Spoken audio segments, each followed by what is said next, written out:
I want y'all to pay attention to something that I found interesting doing my own scouring on the internet. And I thought I'd just tell everybody who agreed that Young Thug should have took his plea deal. I want to show y'all something real quick because Young Thug saved a life. Now, this right here is Thug's child, baby Jeff, right here. And what I want y'all to understand about little dude is, yep, misguided, 100% misguided. But when y'all look at it, right, if y'all ain't had kids and y'all don't have kids, y'all won't understand. Youngin is still out here in Atlanta. So when I tell y'all, hey, he got a Young Thug has to get back to Atlanta, that's exactly what I mean. This is them right now, and they're all in. I don't remember exactly where Young Thug is at, but they all with him right now. You see the difference that the father makes. Now, granted, the little middle finger, all that crap, not with all that. But you see, ain't no smoking or nothing like that. They just being kids for the most part.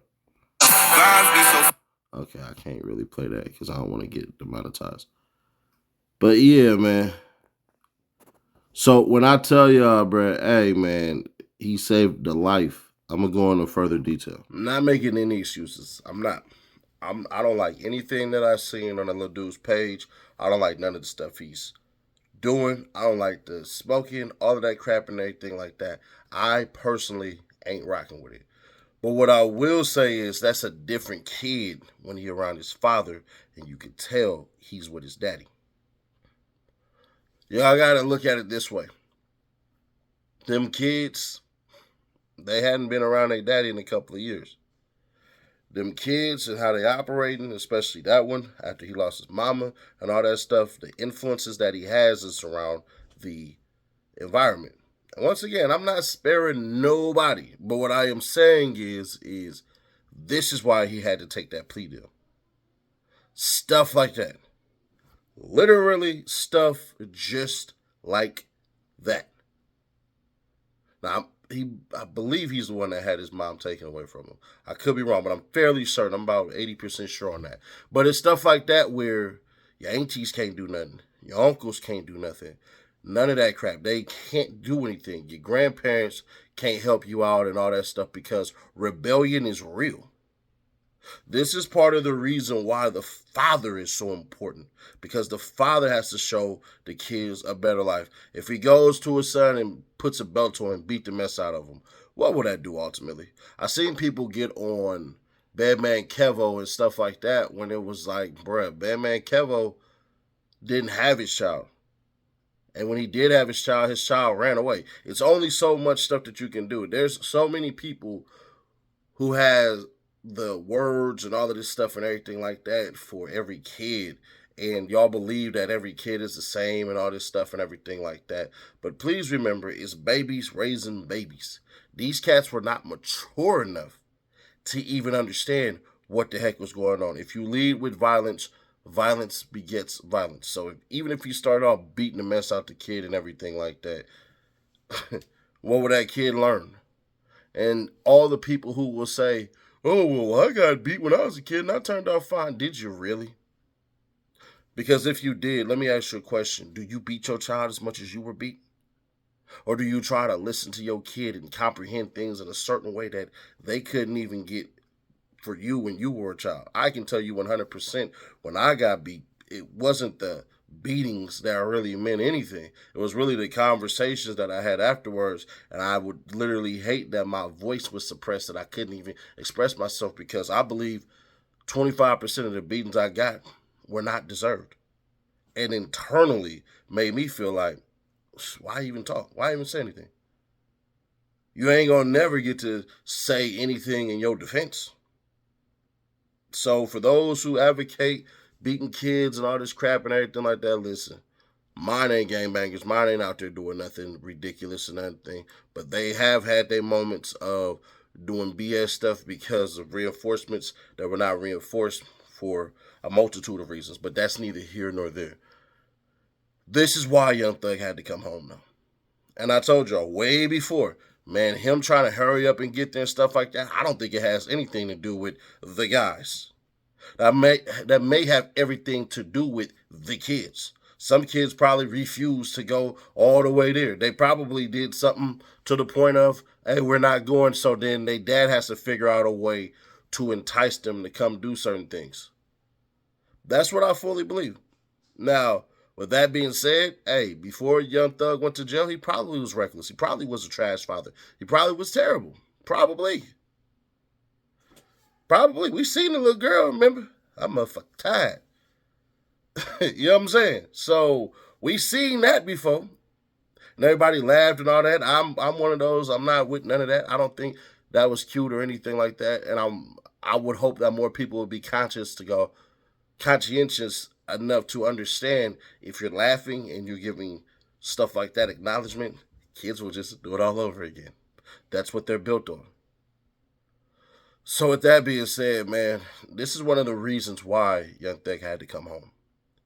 That child right there, that's a young thug in the streets. That's a gang member in the streets. That's a kid that if we seen him on the news, we would think the worst.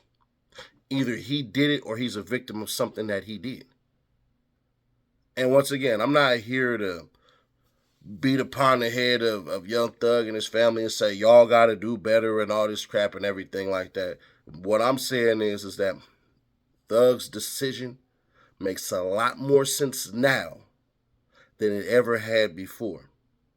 And when people sit here and they say certain things, I just want them to understand. I get what you would have did. But if you were faced with this right here, this right here, and this right here, and this right here, would you have done it? Just curious. Would you have done it? Because if we've been watching the same doggone juror members' responses and all that stuff, there was one juror, the little flight attendant dude, who basically was like, I can't do it anymore. I gotta go. I have to go. So we don't know if the juror that was going to deadlock the whole entire thing was going to go in there and kick stuff over. So there's that. I think the trial would still be going on and we'd be finished sometime in February. If Jeffrey Williams was there, I believe the trial would still be going on for at least 2 more months. And from what we understand about the jurors, they didn't have 2 more months to go. As far as the one juror who ended up being the head foreman. So I get everybody and all that stuff and everything like that, but I thought that was interesting enough that you all should see that. How a young misguided little dude in a span of a couple of days, you can see a bit of change. Now, once again, throwing up the middle finger and all that crap, I do not commend that at all. But what I am saying is you can see a difference in the face. You can see he ain't doing the this and the all of that and everything like that now that he with his dad. And if that ain't worth letting you guys know about, then I don't want to do this crap no more. Did you see this right here, man? The Shell Kell interview on DJU. DJU gave me permission to show this clip. Off him acting a fool on the stand. Yeah, but shit, you bought that Bentley. I ain't about that Bentley. It's your man. Like, you, as a nigga who supposed to stand on certain morals, certain codes, but now you got a platform and you put all that shit to the side. Know what I mean? Like, you fly a rat from Atlanta to Chicago and you take pictures with them and you let them sign a wall. You know what I'm saying? Like, what type of platform is that, bro? Like, and then, like, you know, like me, bro, like, I don't encourage children or nothing like to grow up and do the shit we do, but like the shit we do, bro, like we supposed to stand on as a man, you see what I'm saying? And like, never fold in certain situations, bro. Now, if you want my complete reaction to the Shell Kell interview, it'll be pinned in the comments. It's very noteworthy. He did some things, brought some things up. has some good counterpoints, pardon me. But like I said, y'all can go to DJU and watch the full interview, or you can basically hit that link that's in the pinned comments. But normally, run my regular intro, see how you can win. Yeah, man, we just hit 200K. We on our way to 300, man. Subscribe today so you can find out how you can win an Xbox or a PlayStation, man. The details are on the way. This is how you know somebody is literally going to be in the drawing. Robin Minter, check him out, man. All we do is go down and we look and we see his subscriptions. Who does he have? He has Seti Nash right here. What also happens, take that off. Top commenter. That right here, public subscriber. So that's what you got to do, and make sure you share each video, and then you'll be entered to win. Shout out to Mike. Good luck. Subscribe, turn that bell, stay notified, and share to keep your people aware. I'll catch you on the next one.